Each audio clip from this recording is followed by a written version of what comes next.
जिंदगी का सबसे बड़ा सच क्या है? मृत्यु, जिसे सोचकर ही इंसान की रूह कांप जाती है। लेकिन क्या आपने कभी किसी ऐसी जगह के बारे में सुना है जहां साक्षात काल यानी यमराज भी प्रवेश करने से पहले कांपता है? एक ऐसा दरबार जहां मुर्दे की ताजा राख से भगवान का श्रृंगार होता है। आज की इस यात्रा में अपने दिल की धड़कनों को थाम लीजिए, क्योंकि आज हम उस शक्ति के रहस्य से पर्दा उठाने वाले हैं जिसकी आगे मौत भी घुटने टेक देती है। आत्म की बात में आज हम दर्शन करेंगे 12 ज्योतिर्लिंगों में से सबसे प्रचंड और अजेय शक्ति के श्री महाकालेश्वर। मध्य प्रदेश के उज्जैन में शिप्रा नदी के तट पर बसा ये सिर्फ एक मंदिर नहीं है, ये पूरे ब्रह्मांड का धड़कता हुआ केंद्र है। विज्ञान हो या वेद, सब इस बात पर हैरान हैं कि दुनिया के सभी ज्योतिर्लिंगों में सिर्फ महाकाल ही दक्षिणमुखी क्यों है। दक्षिण यानी यमराज की दिशा। जिस दिशा की तरफ पैर करके सोना भी अशुभ माना जाता है, उसी मौत की दिशा की ओर सीना ताने बैठे हैं स्वयं महादेव। क्यों? क्योंकि जो महाकाल का हो गया, अकाल मृत्यु भी उसका बाल बांका नहीं कर सकती। आखिर भगवान शिव को यहां आना क्यों पड़ा? बात सदियों पुरानी है, जब उज्जैन को अवंतिका नगरी कहा जाता था। राजा चंद्रसेन के इस पवित्र राज्य पर जब दूषण नाम के एक अजय राक्षस ने हमला किया तो हाहाकार मच गया। चारों तरफ सिर्फ खून और चीखें थीं। तब प्रजा ने अपने आखिरी सहारे को पुकारा, और फिर जो हुआ उसने इतिहास बदल दिया। भक्त की करुण पुकार सुनकर अचानक धरती का सीना फट गया। आग की भयानक लपटों के बीच से अपने सबसे रौद्र रूप में प्रकट हुए साक्षात भगवान शिव। एक ही झटके में दूषण का अहंकार खाक में मिल गया। अपने भक्तों की रक्षा के लिए महादेव हमेशा के लिए वहीं स्थापित हो गए और कहलाए महाकालेश्वर।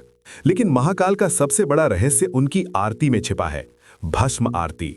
दुनिया का इकलौता ऐसा मंदिर जहां भगवान को चंदन या कुमकुम नहीं, बल्कि भोर के अंधेरे में ताजा मुर्दे की राख चढ़ाई जाती थी। सोचकर ही अजीब लगता है ना? लेकिन यही इस संसार का सबसे कड़वा सत्य है। राजा हो या रंक, अमीर हो या गरीब, जिस शरीर पर हम इतना घमंड करते हैं, उसे एक दिन इसी तरह राख बन जाना है।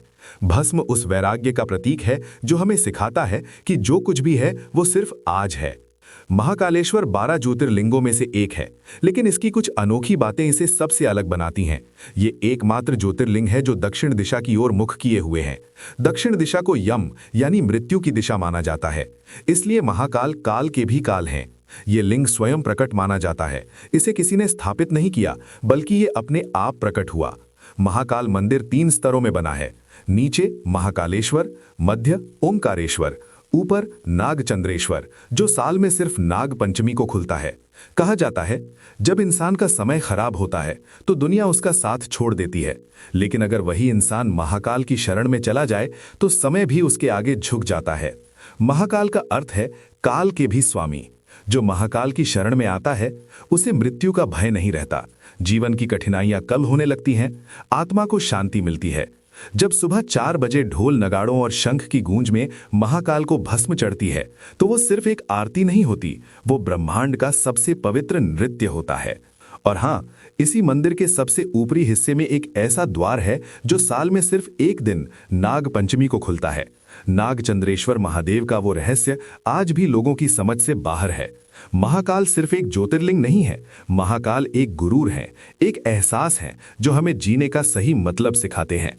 अगर आज आपको भी महाकाल की इस असीम शक्ति का एहसास हुआ है तो कमेंट बॉक्स में जय श्री महाकाल लिखकर अपनी हाजिरी जरूर लगाएं।